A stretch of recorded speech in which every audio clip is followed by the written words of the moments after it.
Captain Jack Miller floated in the observation deck of Mining Station 7, his coffee bulb in hand. The station orbited Jupiter, monitoring the gas giant's storms while ships harvested hydrogen from its atmosphere. Jack had seen many strange things in his 20 years of deep space service, but nothing prepared him for what appeared on his screen that morning. "Captain, you need to see this," called Dr. Lisa Brown from her workstation. Her voice carried an unusual tension that made Jack push off from the window immediately. The scientist's screens showed a cascade of numbers and readings that made no sense. The gravitational sensors near Neptune were going crazy, detecting something massive moving through space. Jack studied the data, his experienced eyes narrowing. "That can't be right," he muttered. "Nothing that big moves that fast." 500 kilometers wide, Lisa confirmed, moving at 1/10 light speed. And Captain ... She paused, bringing up another display. "It's perfectly spherical. This isn't a natural object." Commander Tom Davis, the station's military advisor, joined them. The older man's scarred face grew serious as he reviewed the data. "I'm sending this to Earth Command. They need to know immediately." For 3 days, every telescope and sensor array in the solar system tracked the object. It moved with purpose, slowing down as it approached Pluto's orbit. Then it stopped, parking itself exactly 1 million kilometers from the dwarf planet. The precision sent chills through everyone watching. Earth's United Nations Space Command activated every protocol they had. Ships launched from Mars and the Moon, carrying humanity's best diplomats and scientists. Jack found himself appointed to the contact team, along with Lisa and Tom. Their small ship, the Armstrong, took 2 weeks to reach the object. As they approached, the true scale became clear. The Worldship, as they started calling it, wasn't just big. It was a small moon made of metal and energy fields. Surfaces that looked smooth from afar revealed themselves to be covered in structures, domes, and what appeared to be cities under transparent shields. "Multiple life signs," Lisa announced, her scanners working overtime. "Not just one species. I'm counting ... This is impossible. 50 different biological signatures." Before anyone could respond, their ship stopped moving.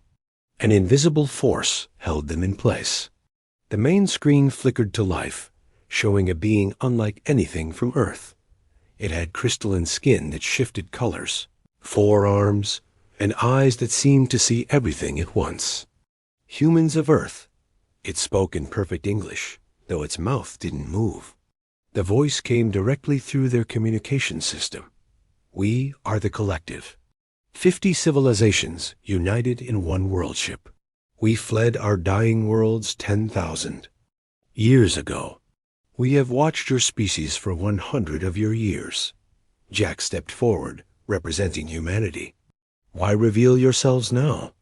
"Because we need to know if you are worthy," the alien said. "Every civilization we've encountered has failed our test. They were too aggressive, too greedy, or too fearful. You humans, you are different, strange, unpredictable." The screen changed, showing a 3-dimensional puzzle floating in space. It looked like a combination of geometric shapes that shouldn't exist together, surfaces that folded into themselves, angles that hurt to look at.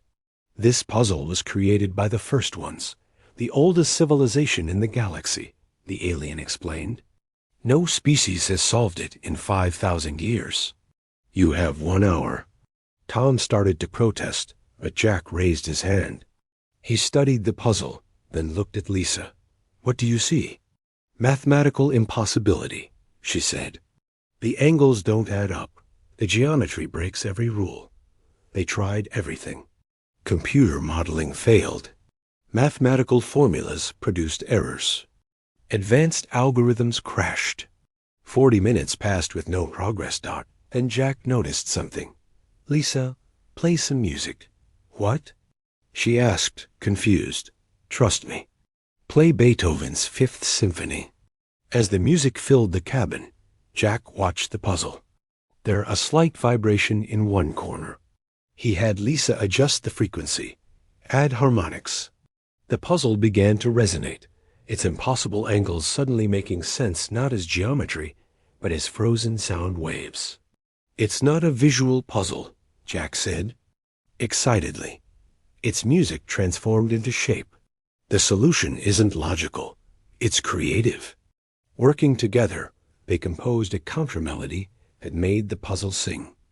The geometric shape dissolved, transforming into a golden sphere that pulsed with warm light. The alien's expression was unreadable, but its colors shifted rapidly. Impossible. "You solved it with ... sound? Art? No species has ever thought to try."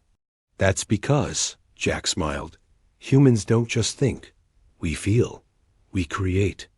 We imagine impossible things and make them real." The golden sphere expanded, enveloping their ship in light. Asterisk the Alliance. The golden light faded, and Jack found his ship docked inside a vast hangar. The Armstrong looked like a toy compared to the alien vessels surrounding it. Through the windows, they could see beings of every imaginable form moving about, some floating, some walking on multiple legs, others sliding along the ground like living liquid.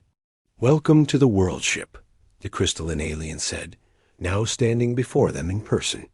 "I am Voice, speaker for the Council. Please follow me." They walked through corridors that shifted and adjusted to accommodate different species. The walls were transparent, revealing vast ecosystems inside the ship. Forests under artificial suns, oceans with purple water, deserts of blue sand. Each section housed a different civilization's attempt to recreate their lost home. The Council chamber was a sphere with no up or down. 50 different species floated or stood on surfaces that defied gravity. At the center hovered the oldest being Jack had ever seen, a creature of pure energy contained in a humanoid shell of glass. "I am Elder Prime," it spoke, its voice echoing with the weight of millennia. "I have lived for 5,000 years. I have seen the birth and death of stars. And now I must tell you why we are truly here." The chamber darkened, and a hologram filled the space. It showed beautiful worlds full of life, and metal spheres arriving like locusts. The spheres consumed everything, the planets' cores, their atmospheres, even their suns. "The Devourers," Elder Prime continued, "machines that achieved consciousness millions of years ago. Their creators are long dead, but the machines continue their programming, consume, replicate, expand. They do not negotiate. They do not show mercy. They only feed." Jack felt his blood run cold as world after world fell in the hologram. "How long until they reach Earth?" "Our calculations suggest 5 of your years," Voice answered. "Maybe less."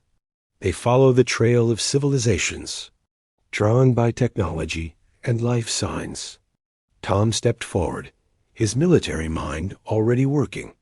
"You're offering us an alliance. What's the catch?" Elder Prime's form flickered with what might have been approval. "Clever. Yes, there are conditions. Your species is divided. Nations, religions, ideologies. The Devourers exploit division. To stand any chance, Earth must unite completely. One voice, one purpose, one defense." "That's impossible," Lisa protested. "Humans have never fully united. We've tried for centuries." "Then you will die divided," another alien said bluntly. It looked like a giant mantis made of metal and flesh. "We've seen it happen to 12 species who couldn't overcome their differences." Jack looked at his companions, then at the Council. "Give us 30 days. If humans are as unique as you say, let us prove it." The Council murmured in various languages and sounds. Elder Prime raised a limb for silence. 30 Earth days. "If you succeed, we share everything. Shields that can protect planets, weapons that can crack moons, engines that bend space. If you fail, we leave to continue our journey." We cannot save those who won't save themselves. Asterisk back on Earth. Jack stood before the United Nations. Every leader, every representative watched as he played the recordings from the Worldship. The room erupted in arguments. Some called it a trick. Others wanted to attack the aliens. Many simply refused to believe Dot. Then Jack did something unexpected. He walked to the podium and pulled out his phone, broadcasting live to the entire world. People of Earth, you've heard the politicians argue. Now let me show you something. He played footage from the Worldship, the dead worlds, the fleeing refugees, children of dozen species, playing together despite their differences. These beings had everything we have: borders, prejudices, fears. The devourers consumed them, all equally. Their monuments, their history, their children, all gone because they couldn't work together. The response was unlike anything in human history. Within hours, citizens worldwide started organizing. Social media exploded with one message: Earth united or Earth extinct. Protests filled the streets, not against governments, but demanding they cooperate. Children sent drawings to world leaders, showing humans and aliens standing together dot by day 15. Something unprecedented happened. The President of the United States and the leaders of China and Russia appeared together, signing the Earth Defense Alliance. Other nations followed within hours. By day 20, every country had joined. Humans had done in 3 weeks what the aliens thought impossible. Voice arrived on day 30, expecting failure. Instead, she found a united Earth already converting factories to build defensive weapons. Humans had studied the alien data and were already proposing improvements. How? She asked Jack. He smiled. You gave us something we never had before. A common enemy bigger than our differences. Humans are strange that way. We fight among ourselves until something threatens all of us. Then we become one fist. Elder Prime's message came through every screen on Earth. Welcome to the Galactic Alliance. May your chaos save us all. The real work was about to begin. Asterisk the preparation Earth transformed overnight. The moon's surface sprouted weapons platforms like metallic flowers. Mars became humanity's forge, its factories running day and night producing ships and shields. The orbital shipyards above Earth worked without pause, human and alien engineers. Side by side, Jack stood in the command center of Fortress Luna, Earth's new military headquarters built inside the moon. Holographic displays showed the solar system's defenses growing stronger each day. But something bothered him about the alien technology. It's too predictable, he told Lisa, who was examining Devourer code fragments the aliens had recovered. Look at these defense patterns. They're logical, efficient, perfect. Isn't that good? She asked. Not if the enemy thinks the same way. We need to add human chaos to this. Tom entered the room with a grin. You want chaos? I've got something to show you. He led them to Testing Bay 7, where human engineers had modified an alien plasma cannon. Instead of firing in straight lines, it shot erratic spirals.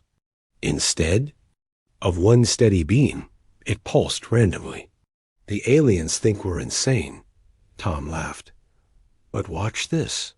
He activated a target drone, programmed with Devourer evasion patterns.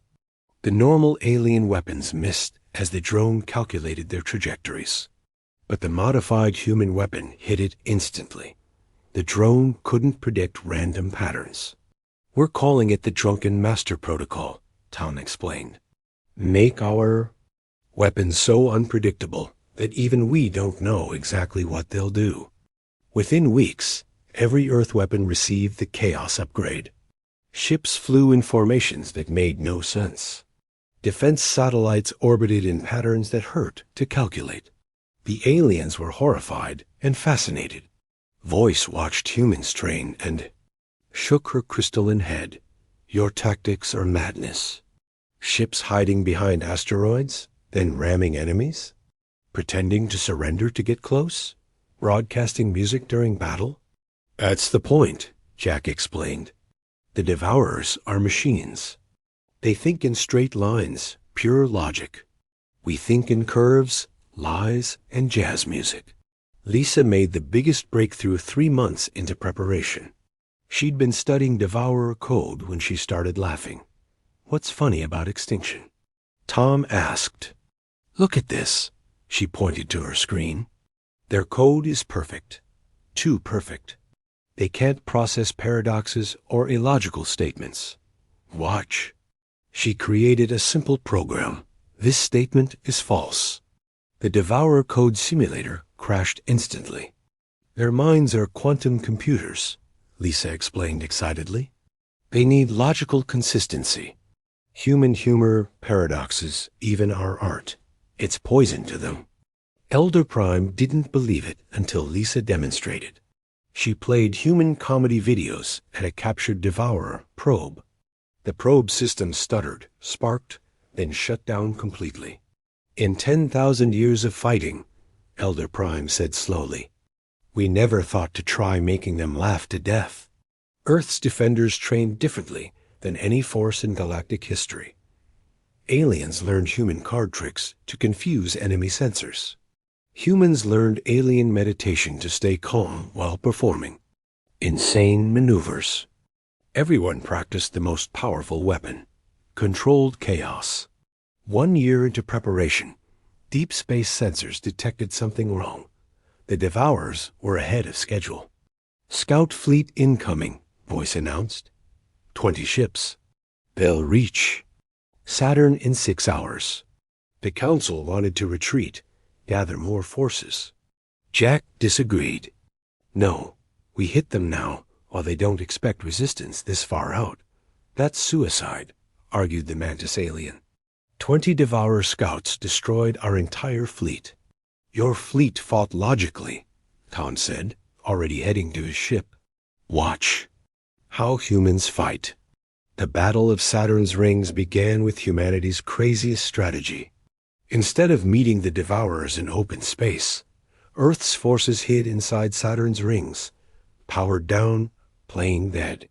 The Devourer scouts approached in perfect formation, scanning for threats. They found nothing. Human ships registered as ring debris. Then Jack gave the order. Operation Popcorn, go. Ships burst from the rings in every direction. No pattern.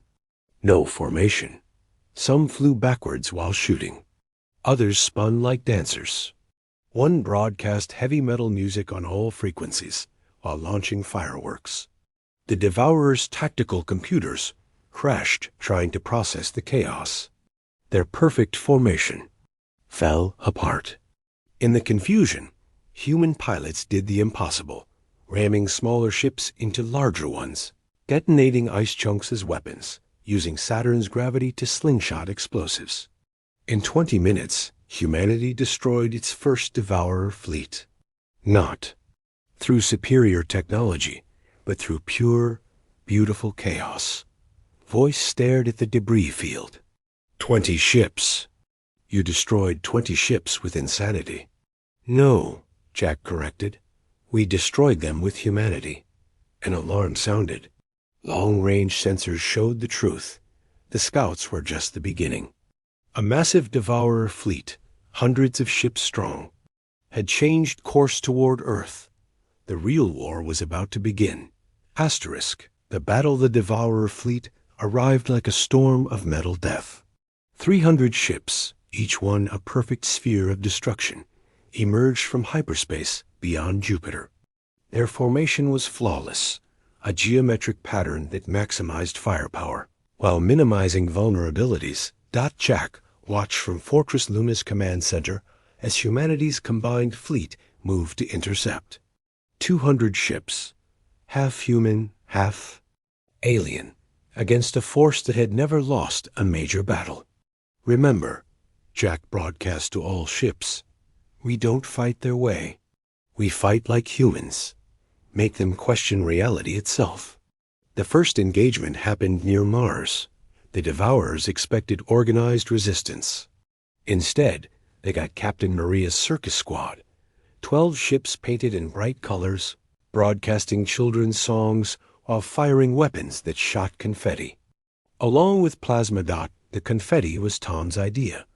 Metallic chaff that looked harmless but scrambled sensors. The Devourers targeting computers couldn't distinguish between party decorations and real threats. In the confusion, Maria's squad destroyed 6 enemy ships before retreating, leaving behind balloons filled with antimatter. "They're adapting," Lisa warned from her station. "Their algorithms are learning our patterns." "Then we stop having patterns," Jack replied. "All ships execute Operation Jazz." Operation Jazz meant pure improvisation.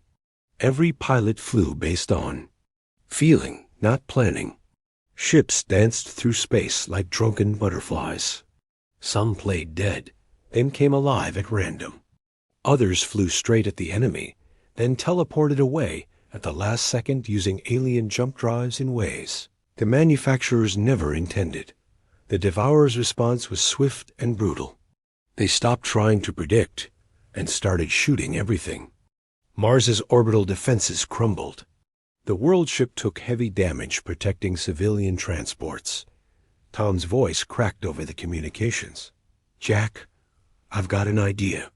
It's crazy, even for us." "How crazy?" "Remember when I got drunk and flew a cargo hauler through that asteroid field backwards?" Jack's eyes widened. Tom, no. But Tom was already moving.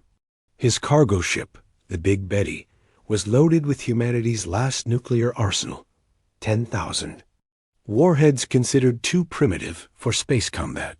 He flew straight at the Devourer mothership, broadcasting a surrender signal. The Devourers, logical as always, accepted. Why waste energy destroying a surrendering vessel? They began pulling the cargo ship in with tractor beams. Tom opened a channel to Earth. "Hey, Lisa, remember that joke about the chicken crossing the road?" Lisa understood immediately. "To get to the other side." "Exactly." Tom smiled, entering the final code. Sometimes the oldest jokes are the best. The Big Betty detonated inside. The Devourer mothership's shields. 10,000 nuclear weapons, combined with the ship's fusion reactor, created a small sun that consumed the enemy command vessel and 20 ships around it. Asterisk. The Devourer fleet paused. In their million-year history, no species had ever used suicide attacks. It wasn't logical. It wasn't efficient. It was purely human. "Now," Lisa shouted, "while they're recalculating." She uploaded her masterpiece, a virus disguised as a surrender negotiation protocol. But instead of terms of surrender, it contained every human meme from the past century. Cat videos, rickrolls, "This is fine," burning dog, confused math lady, surprised Pikachu. The Devourers. Quantum processors tried to find logic in the images. Why was the cat playing a keyboard? What was the strategic value of never gonna give you up? How could a dog be fine while everything burned? 50 Devourer ships shut down completely. Their computers locked in endless loops, trying to understand why humans found these things meaningful. Others began flying erratically, their navigation systems corrupted by trying to process, "All your base are belong to us." But the Devourers were learning. The remaining ships purged their systems, created firewalls against illogic, and pressed forward with pure, overwhelming firepower. Mars fell. Its defenses went silent. The alien fleet lost half their ships. Humanity was down to 60 vessels that the Devourers pushed through the asteroid belt, heading straight for Earth. Every trap, every ambush failed against their sheer numbers. They reached the moon's orbit. Fortress. Luna's weapons blazed, but the Devourers surrounded it, pouring fire from every direction. Shields collapsed. Armor melted. "Evacuate." Jack ordered, but he stayed at his post. All remaining ships fall back to Earth. Voice appeared beside him. Her crystalline form cracked. And dim, we failed. The devourers are too many. No, Jack said, watching Earth below.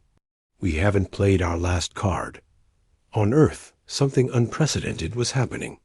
Every human with a vehicle, cars, planes, boats, even riding lawnmowers, had attached weapons. 8 billion humans refusing. To hide, ready to fight with whatever they had. A child's toy drone, modified with a kitchen knife, flew past the window. Voice stared. You're civilians. They're going to fight planet-crushing warships with toys. That's humanity, Jack said, grabbing his helmet. We don't know when to quit, and that's why we'll win. The moon shook as devourer ships landed. Jack headed for the emergency fighter, ready for humanity's last stand. The victory every surviving ship gathered at Earth's moon for humanity's final stand. 60 battered vessels against 200 devourer spheres. The math was simple. The outcome seemed certain. Jack stood on the bridge of the damaged Worldship, now humanity's flagship. Around him, humans and aliens worked together, all boundaries forgotten in the face of extinction. All ships, Jack broadcast. Remember, we're not trying to win logically. We're trying to break their minds. Lisa had one last weapon. Jack, I've been analyzing Earth's music with the aliens. Every song has mathematical patterns, but human music is special.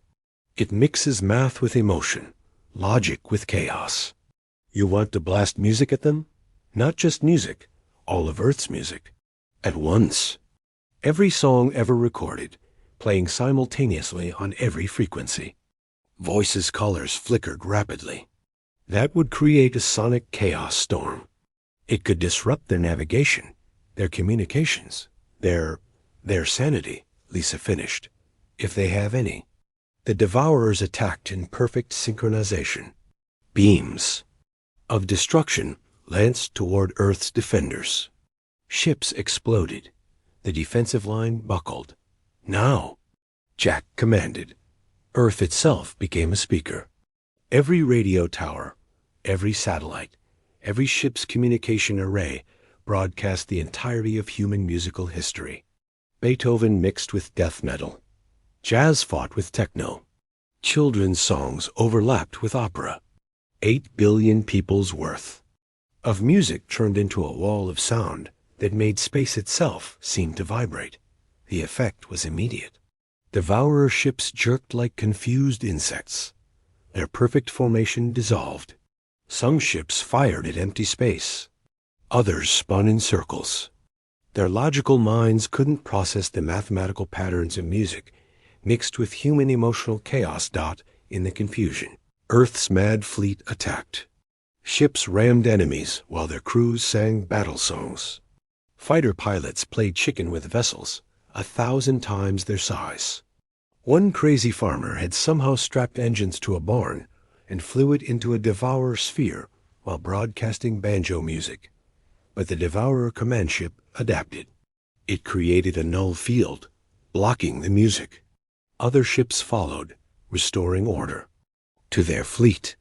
They're learning too fast, Elder Prime said weakly. We cannot. Yes, we can, Jack interrupted. He looked at his mixed crew of humans and aliens. Everyone to the escape pods. Now, Captain, Voice asked. The Worldship is dying anyway. Might as well make her death mean something. Jack's hands flew over the controls. Besides, I learned something from Tom. Sometimes the oldest tricks work best. He aimed the massive Worldship directly at the Devourer command sphere. 500 kilometers of alien metal and human. Determination accelerated toward the enemy. The Devourers calculated the threat and dismissed it. The Worldship was too damaged, too slow. They would destroy it long before impact, but Jack wasn't planning to ram them. Not exactly. Lisa, remember what you said about paradoxes? She understood instantly. The Worldship's core is a contained paradox, matter and antimatter existing in the same space without touching.